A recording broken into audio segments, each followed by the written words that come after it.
Hi everyone. आप लोगों को पता ही है, मेरा नाम मोनिका है और हम लोग यूएस में रहते हैं। मैं अपनी फैमिली के साथ यहाँ पर हूँ। मेरे हस्बैंड हैं, मेरे 2 बच्चे हैं और हम चारों यहाँ पर रह रहे हैं। हमें यहाँ पर ऑलमोस्ट 17 साल हो गए हैं और लाइफ अच्छी है यहाँ पर, ऐसी बात नहीं है। लाइफ इज़ नाइस, बट बहुत सारी चीज़ें हैं जो हमें इंडिया की बहुत याद आती हैं। हम लोग बहुत मिस करते हैं उस चीज़ को। हालांकि हम लोग हर 2 साल में इंडिया जाते हैं, एवरी ईयर नहीं जाते। It's not possible also because एक तो अब जैसे मेरा बेटा है वो बड़ा हो गया है, वो 11th ग्रेड में है, तो बहुत सारे असाइनमेंट्स होते हैं उनके और यहाँ पर उनको बहुत सारा वॉलेंटियर आवर्स भी करना पड़ता है। तो काफ़ी सारी चीज़ें ऐसी होती हैं जो कि जिस वजह से हम हर साल जाना नहीं हो पाता है हमारा। फाइनेंशियली ऐसी कोई दिक्कत नहीं है कि हम हर साल नहीं जा सकते, हम जा सकते। दिक्कत आती है कि बच्चों की एजुकेशन की वजह से। यहाँ पर बहुत सारी चीज़ें बहुत अच्छी भी हैं और कुछ चीज़ें बहुत ख़राब हैं, क्योंकि आप चाहे जितना मर्ज़ी यहाँ पर रह लो, आपको देखकर कोई नहीं कहेगा कि यू आर अमेरिकन। फिर भी आपसे यही पूछा जाएगा कि आप कहाँ से हैं, तो आपको हर बार बताना पड़ता है yes I am from India. चाहे आप कितने आगे सिटीज़न भी हो जाओगे तो भी दे विल आस्क यू कि बिकॉज हम लोग लगते ही नहीं है ना अमेरिकन। और बाकी यहाँ पे लाइफ अच्छी है क्योंकि स्टैंडर्ड ऑफ लिविंग बहुत अच्छा है, बट ये उन्हीं के लिए अच्छा है जो अच्छा अर्न करते हैं। जो लोग यहाँ पर डंकी से आते हैं या 2 नंबर में आ रहे हैं ना, तो वो उनके लिए लाइफ यहाँ पे टफ़ है, क्योंकि यहाँ पर हर चीज़ बहुत महंगी है। स्पेशली इंश्योरेंस, अगर आप बीमार हो जाते हो तो आप किसी डॉक्टर को नहीं दिखा सकते हो अगर आपके पास इंश्योरेंस नहीं है। बिकॉज अगर आप विदाउट इंश्योरेंस किसी डॉक्टर के पास जाओगे तो भाई तुम लुट जाओगे। तो लाइफ अच्छी है लेकिन काफ़ी डिफ़िकल्ट है, because you have to earn very very good. और यही अगर हम इंडिया में अगर हमारे पास हमारी फैमिली है और अगर हम थोड़ा कम अर्न भी करते हैं तो आई थिंक हम एक अच्छी ज़िंदगी वहाँ पर जी सकते हैं। बाकी मैंने तो ये यूट्यूब चैनल अभी जनवरी से स्टार्ट किया, बट मुझे अभी उसका कुछ ज़्यादा अता पता नहीं है, मुझे कुछ समझ में नहीं आता because I am very very bad with technology. मुझे बिल्कुल कुछ समझ में नहीं आता है, तो कोशिश कर रही हूँ कि मैं कर पाऊँ। कुछ मुझे टाइम अभी नहीं मिल रहा है क्योंकि स्कूल रेगुलर आना हो रहा है। और यहाँ के बारे में एक चीज़ बहुत अच्छी है कि यहाँ पर आपको कोई जज नहीं करेगा। आपने क्या पहना है, आप कैसे दिखते हो, नोबडी इज़ गोइंग टू जज यू अबाउट दैट। क्यों ये पहनकर बाहर निकल रहे हो या क्यों इस वक्त यहाँ आ रहे हो या वहाँ जा रहे हो, नहीं, यहाँ पे नहीं होता है। जैसे इंडिया में तो हमारे आस पड़ोस वालों को भी पूरी खबर होती है कि भाई फलाना कितने बजे घर से बाहर निकला था, कितने बजे घर के अंदर आया है, फलाने की बेटी ने क्या पहना था, फलाने का बेटा कहाँ गया था। तो यहाँ पर वो सब चीज़ें नहीं हैं। बट यहाँ पर अब बहुत सारे इंडियन, हम जैसे देसी लोग हैं यहाँ पर। जब हम आए थे तब इतने ज़्यादा नहीं थे, बट धीरे धीरे बहुत बहुत लोग आ गए यहाँ पर। तो अच्छा है, एक बहुत अच्छा इंडियन ग्रुप है यहाँ पर लोगों का, और हर शहर में है। मैं फ्लोरिडा में हूँ, जो कि काफ़ी गर्म एरिया है एज़ कम्पेयर टू अमेरिका में अदर स्टेट्स। फ्लोरिडा गर्म है क्योंकि यहाँ पे बर्फ़ नहीं पड़ती है, यहाँ पे ठंड भी बहुत ज़्यादा नहीं होती है, और आसपास पूरे बीचेस ही हैं। और बट स्टिल इंडिया तो इंडिया ही है। इंडिया की तो याद बहुत आती है, क्योंकि मुझे तो अभी भी ऐसा लगता है कि मैं लाइफ के एक पड़ाव के बाद मैं definitely I will try to go back to India, क्योंकि बच्चों को अभी वापस लेकर जाना इंडिया, उनको वहाँ जाके सेटल करना इट्स वेरी डिफ़िकल्ट। क्योंकि इंडिया में ना बहुत सारी चीज़ें हैं जो यहाँ से बहुत डिफरेंट हैं, और वो चीज़ अभी बच्चों को समझाना, बच्चों के दिमाग में वो चीज़ डालना बहुत मुश्किल है।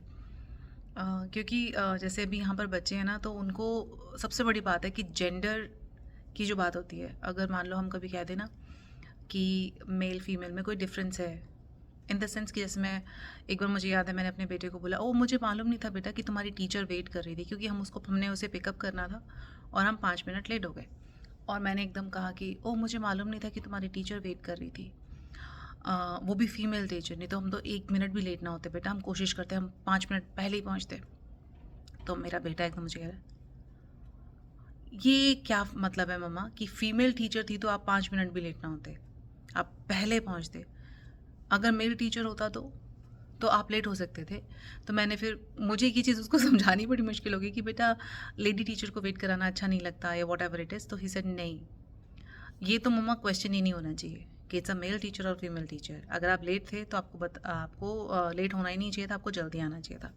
चलो वो जो भी बात थी, बट यहाँ पर ना जेंडर्स को लेकर बड़ा वो है कि अगर बच्चों को ये चीज़ पता ही नहीं, ये चीज़ नहीं मालूम है कि जैसे इंडिया में तो आपको हर चीज़ बता दी जाती है ना कि लड़कियाँ ये कर सकती हैं, लड़के ये कर सकते हैं, लड़कियाँ ये नहीं कर सकती हैं, लड़के ये कर सकते, मतलब कई चीज़ों में है ऐसा, बट यहाँ पर वो चीज़ नहीं है, वो कंपैरिजन नहीं है। आप कैसे दिखते हो उसको लेकर आपको कोई कभी कुछ नहीं कहता है, आपके बाल कैसे हैं आपको देखकर कोई नहीं कुछ कहता है, आपकी हाइट क्या है, आपका साइज़ क्या है, no matter what you are, तो कोई आपको यहाँ पे क्वेश्चन नहीं करता है।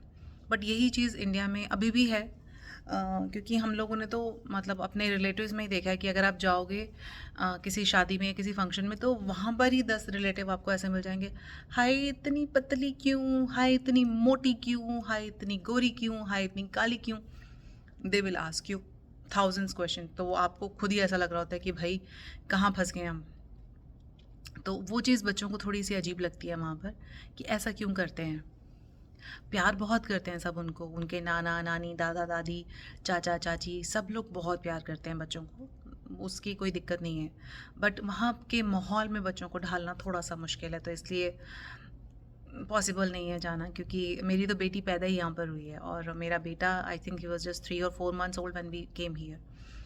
तो बहुत लंबा टाइम बिता दिया, एक कह लो कि जितने साल इंडिया में बिताए बस बहुत जल्द वो उतने कंप्लीट होने वाले हैं यहाँ पर भी। तो क्योंकि 17 साल ऑलरेडी हो चुके हैं और मैं 26 साल ऑलरेडी इंडिया बिता कर आई थी, तो आप खुद ही समझ सकते हो कि लाइफ इज़ लाइक कैसे भाग रही है ज़िंदगी। यूएस में सब अच्छा है, बस इतना है कि इतनी दूर है इंडिया से कि अगर कभी इमरजेंसी में जाना पड़ जाए तो वो एक मुश्किल चीज़ हो जाती है, क्योंकि कभी कोई गमी हो या दुख हो या सुख हो, अगर आपको एकदम इंडिया पहुंचना है तो कई बार फ़्लाइट्स की दिक्कत हो जाती है, फ़्लाइट्स नहीं मिलती हैं, और कई बार फ़्लाइट्स मिल भी रही हैं लेकिन अब ऐसा आपका कुछ लॉस हो चुका है कि अब जाकर उसमें करोगे भी क्या, कि जब आपको वहाँ होना चाहिए था आप नहीं हो। तो कई चीज़ें हैं जो अच्छी और बुरी दोनों तरफ हैं, प्रोज़ और कॉन्स हर जगह के होते हैं। अब तो खैर इंडिया में भी जो लोग दूसरे शहरों में रह रहे हैं या जिनकी फैमिली गांव में है और वो लोग जब बाहर जाके शहरों में जॉब कर रहे हैं, उनके लिए भी अप डाउन करना, हर चीज़ जगह आना, हर चीज़ अटेंड करना बहुत मुश्किल है। तो बस यहाँ तो ऑलरेडी मतलब पूरा एक दिन मान कर चलो कि यार 24 घंटे लग जाते हैं फ़्लाइट में, तो इट्स डिफ़िकल्ट। बट हाँ, फिर भी यहाँ पर अच्छा भी है, मैं ये नहीं बोलूँगी, क्योंकि हमने इतने साल यहाँ पे बिताए हैं, अभी भी हम रह रहे हैं यहाँ पर। यहाँ पे लोग बहुत अच्छे हैं, बहुत अच्छे से बात करते हैं, बहुत प्यार से बात करते हैं। मैं एक टीचर हूँ और जब भी मैं कहीं जाती हूँ पढ़ाने के लिए, क्योंकि मैं एक सब्स्टिट्यूट टीचर हूँ, मतलब जब अगर कोई टीचर एक लंबे टाइम के लिए नहीं आ रहा है तो मैं वहाँ जाकर उस टीचर की जगह कुछ दिन पढ़ा लेती हूँ, तो मेरा ऐसा है। तो इतने सपोर्टिव हैं, आपको ऐसा लगता ही नहीं कि आप उनके बीच में नए हो। They make you feel so comfortable. आपसे बहुत तमीज़ से बात की जाती है, यहाँ तक कि यहाँ पे पुलिस वाले भी आपसे बहुत तमीज़ से बात करते हैं, जो चीज़ इंडिया में बहुत कम मिलती है देखने के लिए। अ, बाकी यूएस में लाइफ अच्छी है, अगर आपका पेपर वर्क पूरा है, आप 1 नंबर में आए हो, अच्छी जॉब कर रहे हो, तो लाइफ बहुत अच्छी है यहाँ पर। बट अगर आप 2 नंबर में आए हो और गड़बड़ कर रहे हो यहाँ पर आके, तो वो लाइफ इज़ हेल हियर। सो बाकी अगर किसी को भी और कुछ क्वेश्चंस हो, कुछ कहना हो, कुछ पूछना हो, तो आप मुझे सब्सक्राइब कर सकते हो मेरे चैनल को, and then you can ask me a question. I will definitely answer your questions. Thank you.